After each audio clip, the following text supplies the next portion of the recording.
Bonsoir à tous.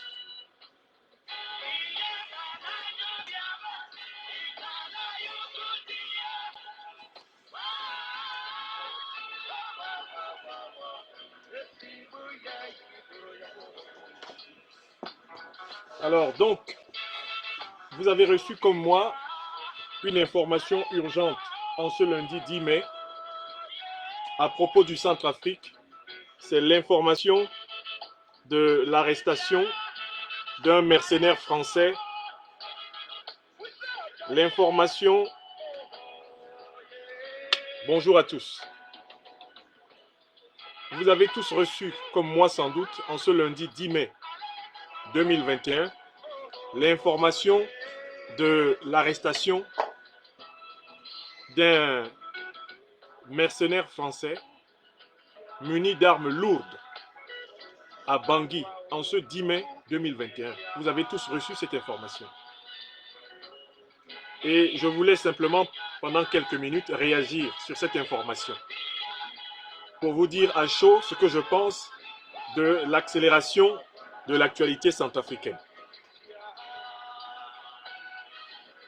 Bonsoir à tous. Ce que j'en pense, je le dis d'une phrase sur mon petit tableau. La ligne rouge est franchie.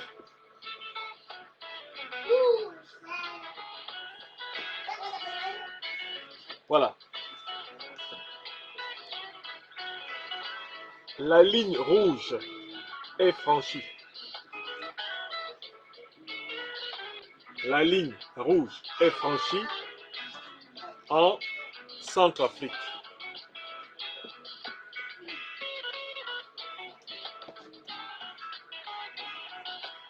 RCA, la ligne rouge est franchie.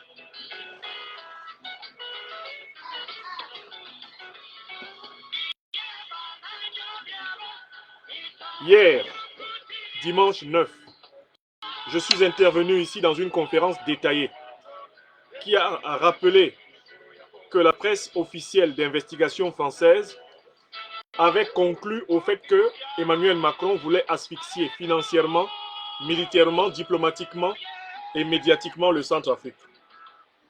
Je l'ai démontré hier. C'était hier, dimanche 9 mai.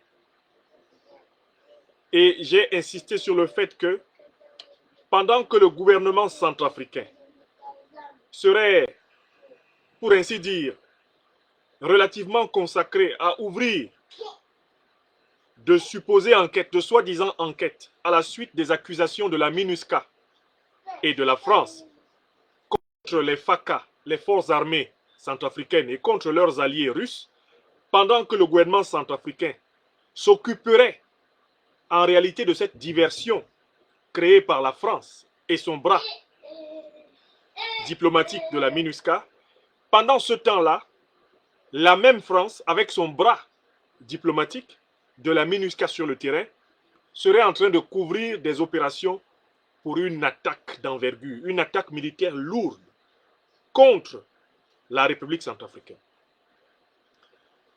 Mes chers amis, nous sommes aujourd'hui lundi 10 mai. Je vous l'ai dit hier, 9 mai. Et je disais aussi hier ceci, et je veux le rappeler, parce que c'est important, la communication politique s'accompagne d'un effort de mémoire avant d'avancer. Je disais aussi ceci hier.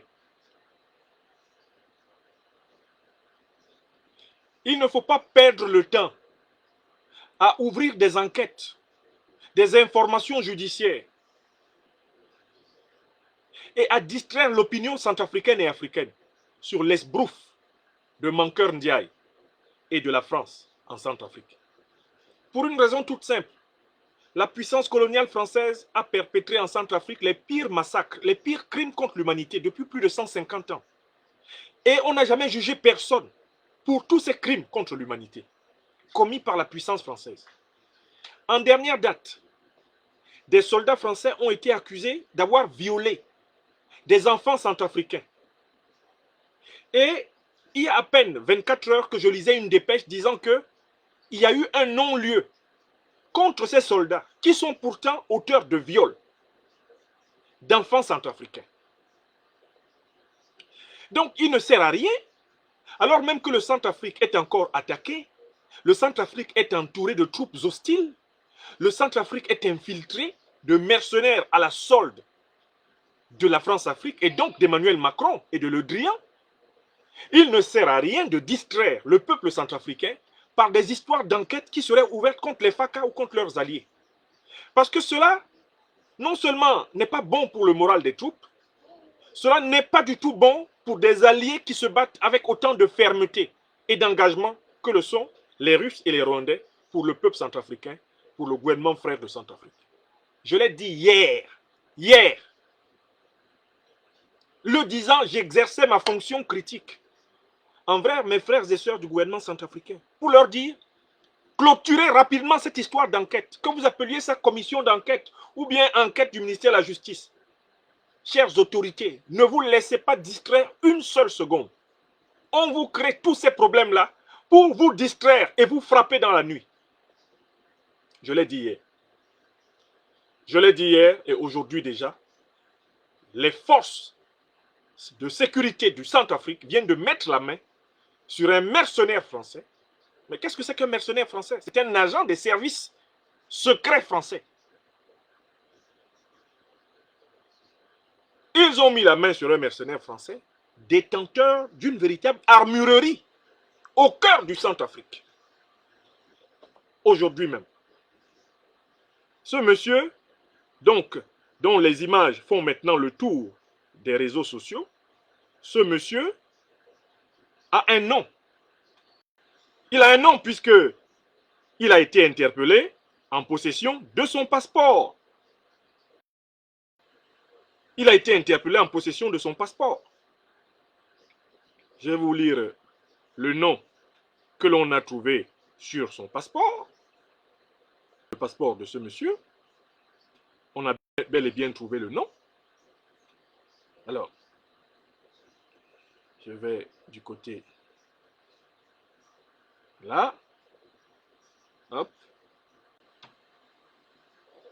Je vais vous donner le nom du personnage. Comment il s'appelle? Je l'ai du reste déjà publié par ici. Il s'appelle Juan Rémy Quignolo. Citoyen français. Il a été arrêté par les forces de sécurité centrafricaines, et il était le responsable d'une cache d'armes de guerre lourde, dont certaines commencent à peine à être révélées et exposées par les autorités centrafricaines en ce lundi 10 mai. Monsieur Juan Rémy Quignolo, mercenaire français, n'est rien d'autre qu'un serviteur de la rébellion france-africaine de CPC, et il n'est rien d'autre qu'un des agents infiltrés par l'intelligence française dans le dispositif sécuritaire centrafricain pour préparer l'attaque contre le régime du président Faustin Archange Touadéra. Oh, c'est bien ce dont je vous parlais hier. Et je me reconnecte uniquement pour vous dire, je vous ai dit hier, que pendant qu'on vous inventerez des histoires d'exactions russes, exactions des FACA, dans lesquelles vous embrayerez, pendant ce temps-là, on cherchera à venir éliminer tout le gouvernement centrafricain à Bangui. Vous avez donc les faits qui, dès le lendemain, viennent corroborer ce que je vous ai dit. Et hier, que vous disais-je, la presse d'investigation française reconnaît qu'Emmanuel Macron a mis en place une stratégie d'écrasement militaire, une stratégie d'écrasement financier, une stratégie d'écrasement médiatique et une stratégie d'écrasement diplomatique contre le gouvernement centrafricain. C'est la presse d'investigation française qui le confirme. Mais moi, je l'avais démontré depuis plus de 3 mois. Je l'avais démontré. Ils sont venus confirmer. Et ils ont complété, corroboré ce que j'ai démontré depuis plus de 3 mois en apportant des faits datés supplémentaires. Et aujourd'hui, lundi 10, nous avons un mercenaire français surarmé arrêté. Et il n'est pas le seul. celui qui a été arrêté, ce monsieur Quignolo, n'est que la face visible de l'iceberg. Ils ont de nombreuses caches d'armes en Centrafrique. Ils ont de nombreuses cellules dormantes en Centrafrique. Parce qu'ils se préparent à mener une attaque sanglante, brutale, pour tenter de reconquérir la position dominante que la France a toujours eue en Centrafrique depuis la fin du 19e siècle. Donc, quand on avance et qu'il y a des vérifications, il y a des corroborations, il y a des confirmations, on doit revenir ici pour l'expliquer aux gens. C'est ce que je vous disais hier. C'est ce qui est arrivé aujourd'hui. Donc, je réitère mes propositions d'hier au gouvernement centrafricain. Le monsieur qui a été arrêté, c'est l'un des nombreux mercenaires qui sont actuellement en action sur le sol centrafricain. Il faut le juger rapidement et le condamner lourdement. Il ne faut surtout pas le transférer à la justice française. Il faut le garder en prison en Centrafrique. Je recommence. Parce qu'actuellement, toute la diplomatie de la France-Afrique est en œuvre pour que ce bandit soit transféré en France. Ils sont pressés pour mettre en place une commission rogatoire très rapide, très rapide, très rapide. Ils veulent une commission rogatoire rapide. Oui, envoyez-le, on va le juger à Paris. En fait, dès qu'il arrive à Paris, on le libère. Parce que c'est un agent des services de Macron. Donc, si vous commettez l'erreur, ou si vous décidez de le remettre à la France, sachez que vous l'avez remis en liberté et qu'il reviendra par une autre frontière. Je recommence. Le type que vous avez arrêté à Bangui, là, si vous l'avez libéré, sachez qu'il reviendra. Et il reviendra se venger. Il va tout faire pour demander à ses patrons de le remettre en mission pour entrer à partir soit de la frontière tchadienne, soit de la frontière camerounaise, soit de la frontière congolaise, soit de la frontière soudanaise. Il reviendra avec une détermination énorme, avec l'envie de se venger, parce qu'il estime qu'il a été humilié. Son image tourne dans Facebook, YouTube, on sait désormais. Maintenant, on a la preuve que les vrais organisateurs d'exactions en République centrafricaine, ce sont les mercenaires français de M. Macron et de M. Le Drian. Donc, pendant que vous étiez en train d'ouvrir des enquêtes pour poursuivre éventuellement des membres de l'armée officielle et les alliés officiels, voilà donc que vous avez dans les mains les vrais commetteurs d'exactions centrafricaines. Donc, vous devez immédiatement, mes chers frères et sœurs, clore, je dis bien clore, la notion d'enquête. Ne perdez pas l'argent centrafricain pour ça. Concentrez-vous parce qu'il y a plusieurs poches. Deuxième élément important, sanctionner d'une peine d'emprisonnement et le mettre dans une prison de haute sécurité. Il faut le mettre dans une prison de haute sécurité. Et de préférence, prononcer la perpétuité contre lui. Je ne dis même pas la peine de mort, la perpétuité. Il faut qu'il soit en prison en Centrafrique jusqu'à sa mort. Il faut l'emprisonner pour toujours. Il reste là-bas. On va le nourrir, le soigner. Et qu'il meure vieux en Centrafrique. Ce qu'il est venu chercher, qu'il trouve. C'est ma proposition. Hein? Deuxièmement, le gouvernement centrafricain, je sais que le gouvernement centrafricain est mieux informé que moi. Mais je lui dis, il ne faut pas se faire d'illusions. Macron a franchi la ligne rouge. La ligne rouge est franchie. Donc, deuxième élément important. Le gouvernement centrafricain doit demander le départ de l'armée française de son sol. Parce que cet individu, avec toutes les armes françaises que vous avez trouvées sur lui, ne pouvait pas disposer de tout ceci sans le soutien de l'armée française. C'est un représentant des services secrets extérieurs de l'armée française et il est en mission. Un individu isolé comme ça ne peut pas être venu en Centrafrique avec autant d'armes s'il n'a pas la couverture d'une institution. Donc ce monsieur que vous voyez est le signe que la République française a décidé de faire chuter le gouvernement centrafricain. Il faut donc une réplique à la hauteur de cette ligne rouge qui a été franchie. Et cette réplique consiste pour le gouvernement à demander le départ immédiat de tous les soldats français du sol centrafricain. Je recommence. Il ne faut pas attendre qu'on fasse saigner davantage les Centrafricains avant de prendre la responsabilité officielle de vous mettre devant et de dire, nous, gouvernement légal et légitime de Centrafrique, demandons à compter de ce jour le départ immédiat de tous les soldats français du sol centrafricain. C'est la deuxième décision qui s'impose. Parce que voilà un soldat français que vous venez d'arrêter avec toutes ses armes. C'est un soldat. C'est un soldat que vous avez arrêté. Ce n'est pas un mercenaire électron libre. Ce n'est pas un mercenaire qui serait un aventurier des armes. Non, c'est un soldat que vous avez arrêté. C'est un soldat. Donnez-lui une peine lourde et mettez-le dans une prison de haute sécurité. C'est-à-dire qu'il faut qu'il soit emprisonné là où il y a l'unité de combat centrafricaine la plus aguerrie. Pour que celui-là ne soit jamais libéré. Et qu'il se souvienne et que tous ceux qui sont en mission comme lui voient ce qui les attend. Il faut que ce soit une peine exemplaire. Pour que tous les autres disent, ce n'est pas bon. On ne va pas continuer. Je n'appelle pas à la peine de mort. Puisqu'il a été arrêté vivant, il faut l'emprisonner. Il faut l'emprisonner. Et dire qu'il est emprisonné. Et régulièrement informer les Centrafricains qu'il est bien en prison. Parce que pour les mêmes faits, ici en France, mais on ne pardonnerait même pas une seule seconde à un Centrafricain. Je recommence. Un Centrafricain qui serait arrêté ici en France, avec la quantité d'armes que je vois en possession de ce monsieur, mais c'est la prison à perpétuité. Ce monsieur est un terroriste. C'est un terroriste. Un Centrafricain, un Africain quelconque, arrêté sur le sol français, avec toutes ces armes-là, il ne sortira jamais de prison en France. Jamais.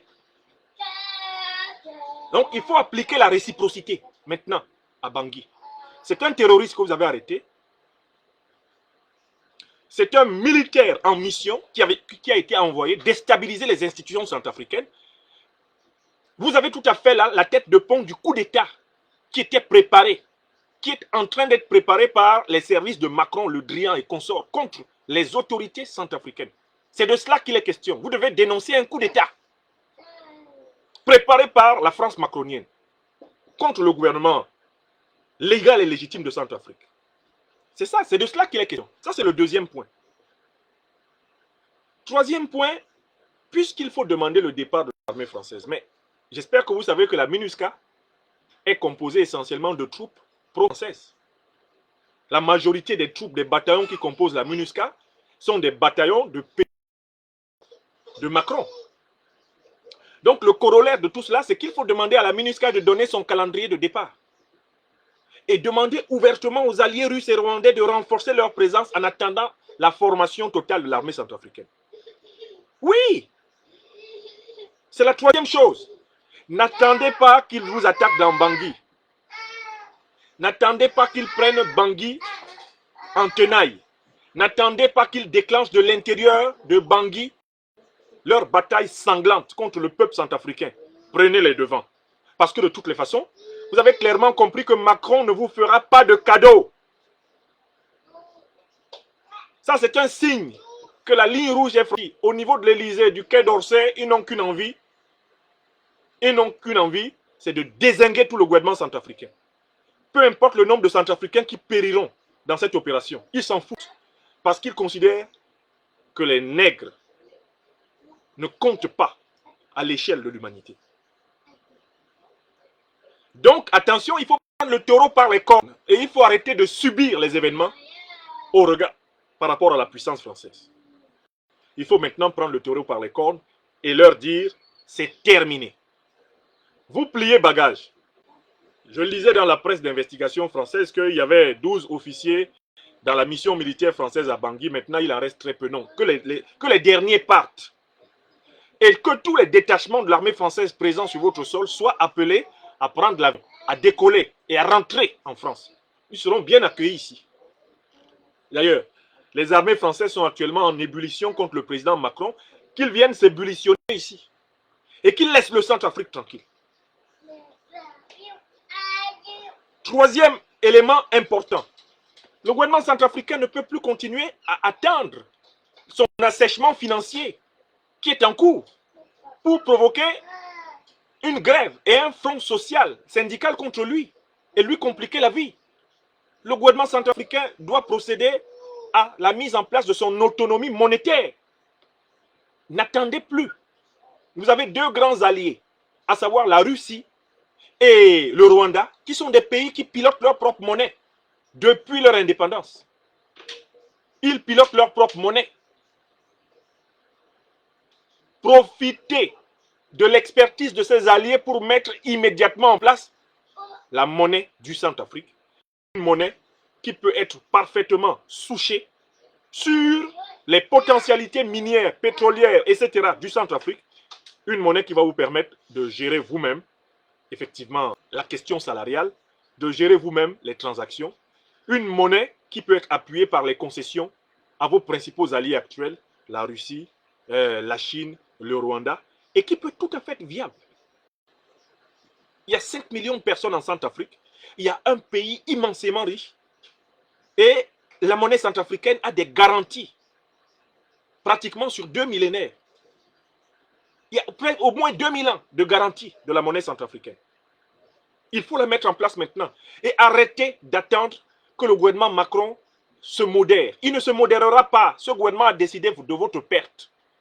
Ils ont décidé de votre perte. Les armes que vous avez arrêtées sur le monsieur là, comment il s'appelle, Quignolo, c'est des armes qui sont faites pour tuer le président Touadéra. Oui, c'est des armes qui sont faites pour tuer le premier ministre Grebada. C'est des armes qui sont faites pour tuer Madame la ministre de la Défense, Koyara. Ce sont des armes qui sont faites pour tuer la ministre des Affaires étrangères, Sylvie Baipo-Témon. Oui, ce ne sont pas des armes de jeu. C'est des armes pour éliminer physiquement les membres du gouvernement centrafricain actuel, qui sont considérés comme un gouvernement anti-français, un gouvernement nationaliste centrafricain, un gouvernement panafricaniste, un gouvernement rebelle à la France-Afrique. Ces armes ne sont pas des décors. Elles étaient là pour vous tuer. Alors, voilà pourquoi, très clairement, il faut aller à l'autonomie financière et anticiper la crise financière qu'on veut provoquer en Centrafrique. Et enfin, le gouvernement centrafricain, maintenant, a les preuves que le gouvernement français, à travers ses agents infiltrés, donc ses militaires, complotent contre lui. Je recommence. Le gouvernement centrafricain, ayant ces preuves, doit donc porter plainte au niveau international. Oui, des plaintes doivent être adressées, ne serait-ce que symboliquement, au niveau de l'Union africaine, au niveau de l'Organisation des Nations Unies, au niveau de la Cour pénale internationale, contre les mandataires de ces mercenaires. Puisque maintenant, on sait qui est le mandataire. On sait qui est le mandataire de ce mercenaire, qui n'est rien d'autre en réalité qu'un soldat français de l'armée secrète. Vous n'avez pas besoin d'un dessin. Et il ne faut même pas perdre le temps à communiquer vaguement là-dessus. A été arrêté aujourd'hui à Bangui un mercenaire qui est en réalité un agent des services français, des services extérieurs. C'est cela la réalité. Il n'est pas question d'autre chose. Et je pense qu'il est important qu'il y ait cette clarté dans la communication, le plus tôt possible. Vous avez la preuve qu'il est français. Les armes dont il dispose sont des armes françaises. Et on a vu sur son passeport que c'est quelqu'un qui a été employé dans de nombreuses missions secrètes par les services français. On voit dans son passeport qu'il était dans des missions au Mali, au Niger, partout. Des missions de même nature. Donc il faut communiquer fermement là-dessus. Et il me semble que c'est incontournable que le représentant de la puissance française en Centrafrique soit convoqué par le gouvernement centrafricain dans les prochaines heures. Oui, il doit être convoqué, il doit s'expliquer. Jean-Marc Grosgurin, il doit s'expliquer, au minimum. Et le gouvernement centrafricain doit rappeler son ambassadeur pour consultation. Parce que c'est grave. Après ce qui vient de se passer là, vous pensez que la prochaine ligne rouge, c'est quoi? Quand la ligne rouge est franchie, vous pensez que quel est l'objectif? Qu'est-ce qu'ils vont faire ensuite? Mais ils vont tenter d'abattre le président Touadéra. Ils vont tenter d'abattre le premier ministre Grebada. Ils vont tenter d'abattre les membres du gouvernement centrafricain. Vous pensez qu'ils vont faire quoi? Ne pouvant pas gagner sur le territoire, ils ont décidé de décapiter le gouvernement centrafricain. Parce que la zone où ont été saisies les armes est une zone pratiquement à l'intérieur de la capitale. C'est pratiquement à l'intérieur de la capitale que toutes ces armes ont été saisies. Donc il s'agit d'un dispositif qui avait pour but de se rapprocher des autorités centrafricaines pour les atteindre mortellement. Donc il faut en tirer toutes les conséquences et puis agir. J'avais dit hier que la théorie du gouvernement centrafricain se résume dans le proverbe ivoirien. Cabri mort, n'a pas peur de couteau. Cabri mort n'a pas peur de couteau. C'est gâté, c'est gâté. Les Centrafricains veulent être libres, c'est-à-dire libres du néocolonialisme français. Ils l'assument. Ils sortent de la présence militaire française sur leur sol, ils y mettent fin. Ils mettent fin à la monnaie française sur leur sol. Ils mettent fin à l'influence française sur leur politique nationale. Et ils apprennent à vivre par eux-mêmes avec ceux qui les respectent, c'est-à-dire des alliés qui ne sont pas habités d'une volonté néocoloniale. C'est le cas de la Russie. Pourquoi ne pas le dire? L'attitude de la Russie avec le Centrafrique est une attitude très respectueuse. Les alliés russes respectent l'évolution du gouvernement centrafricain. Ils ne vont pas plus vite que la musique. Mais Paris, ces derniers temps, cherche à créer une friction entre le gouvernement centrafricain et son allié russe, en tentant de créer une situation judiciaire où on convoquerait les soldats russes en Centrafrique afin qu'ils viennent s'expliquer sur les accusations formulées par la France contre eux. On ne veut par là que distordre et casser le lien de confiance entre Bangui et Moscou. Vous l'avez bien compris. Donc il ne faut même pas jouer à ce jeu 2 minutes. Tu ne m'arranges pas, il ne faut pas me déranger. Si tu ne m'arranges pas, il ne faut pas me déranger. Et c'est ce qu'il faut appliquer.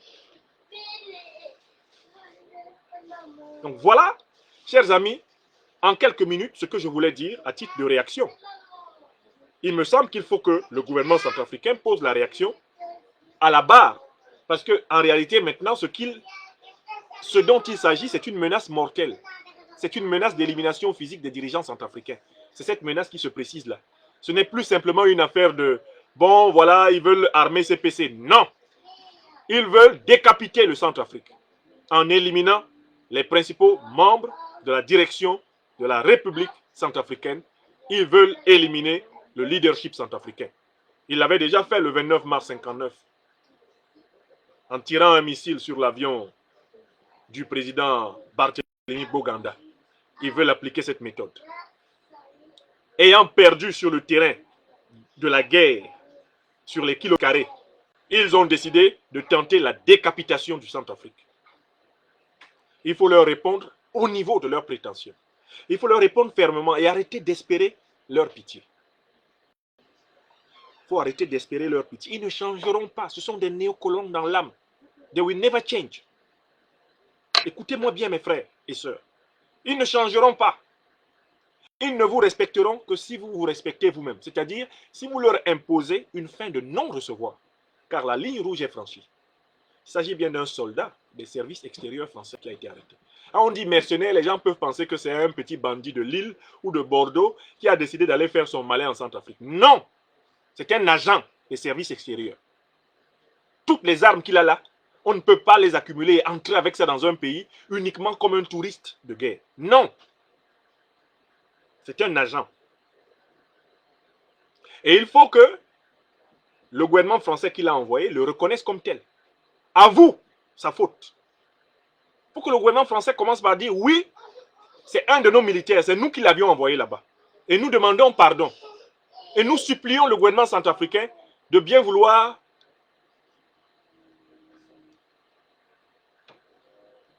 je ne sais, tenir compte du fait que nous avons renoncé à le renverser. Peut-être. Mais pour le moment, condamnation à perpétuité.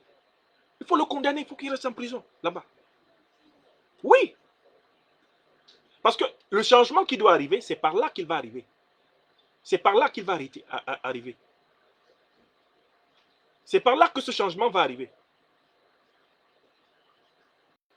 Dans la fermeté, la détermination, le courage et la vision qui incarne le président Touadéra. À chaque instant. Et il ne faut pas rater ce virage. Si vous ratez ce virage, nous n'aurons que nos yeux pour pleurer. Parce que eux, tant que leurs plans ne sont pas empêchés, tactiquement et stratégiquement, ils avancent. C'est dans leur nature. Parce qu'ils considèrent qu'ils doivent dominer le monde.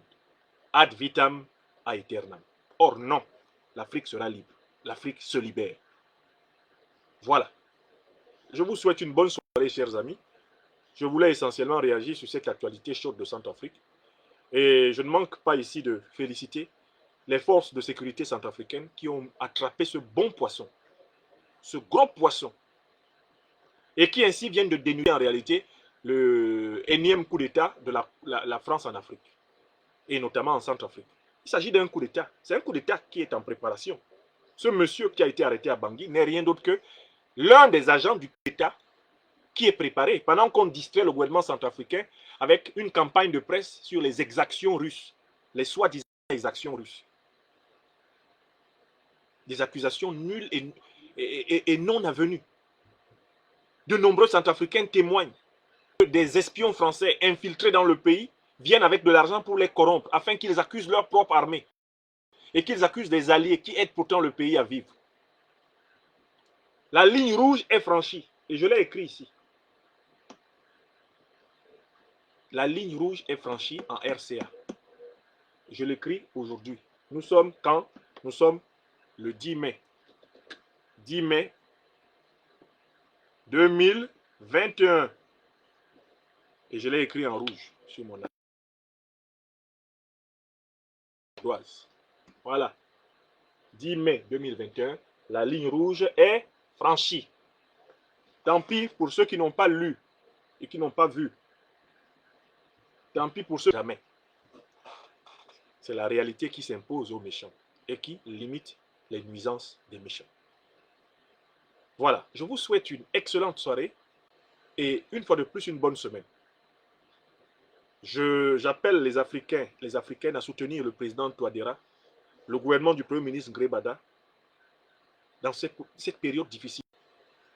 J'appelle les Centrafricaines et les Centrafricains à redoubler d'ardeur. Je tiens à rappeler que la pétition que nous avions lancée, elle est en passe d'atteindre les 10 000. Ce soir, il nous reste environ 150 signatures pour avoir 10 000 signatures, dont je me chargerai du dépôt à l'Organisation des Nations Unies. 10 000 signatures demandant l'arrêt de l'embargo sur les armes de la République centrafricaine. Le défi que nous lançons va être relevé, je pense, dans les 24 heures. Il nous restait tout à l'heure à peine 150 signatures sur 10 000. Pour les 4 500 000 centrafricains, ces 10 000 signatures, c'est un record de mobilisation dans l'histoire politique de ce pays. 10 000 citoyens de Centrafrique, du monde, qui signent pour le Centrafrique. C'est un record. Et nous allons fortement communiquer autour du dépôt de cette pétition populaire, citoyenne, africaine, internationale, et bien aux Nations Unies. Ils sauront que sur cette terre des hommes, il y a 10 000 personnes, il y a 10 000 consciences qui savent, en leur âme et conscience, que la France et l'ONU doivent cesser d'opprimer le peuple centrafricain, de priver le gouvernement centrafricain du droit de disposer des moyens de sécuriser ces 623 000 km². Cela sera sûr. Nous déposerons à Genève, nous déposerons à New York. Et vous suivrez cette campagne en direct. J'ai un plan de campagne, un plan de communication, et j'appellerai votre soutien effectif pour la réalisation de chacune de ces étapes, en toute transparence. Voilà, chers amis, je vous remercie une fois de plus de votre fidélité, et je vous remercie de vérifier de jour en jour que le travail que j'abats, qui consiste à vous dire, à partir de mes éléments d'analyse et de vision, ce qui va se passer, vous constatez du jour en jour que je vous dis la veille, ça arrive le lendemain. Là, dans le cas d'espèce, là, les choses s'accélèrent à une telle vitesse que j'ai dit ça hier. J'ai dit, pendant qu'ils vous font faire des enquêtes, ils sont en train de vous infiltrer pour vous attaquer militairement. Dès le lendemain, les autorités centrafricaines mettent la main sur les assaillants. Je l'ai dit hier. C'était hier, le 9. Aujourd'hui, le 10, c'est fait. Je dis encore, et j'ai répété, ce qu'il faut faire, à mon avis, pour faire face au défi. Parce que c'est un défi qui est lancé au gouvernement et au peuple centrafricain et à tous les Africains que nous sommes. Nous devons relever ce défi pour nous-mêmes et pour les générations futures. Que Dieu bénisse le peuple centrafricain. Que Dieu bénisse le gouvernement centrafricain. Que Dieu bénisse les FACA, l'armée républicaine centrafricaine. Et que nul n'attente à l'honneur des FACA. Que Dieu bénisse les vrais amis du peuple africain du Centrafrique. L'armée russe venue au secours de ses frères en humanité en Centrafrique. Que Dieu la bénisse. Que Dieu bénisse nos frères africains du Rwanda qui accompagnent le président Touadéra et le peuple centrafricain et les forces armées centrafricaines dans cette période difficile.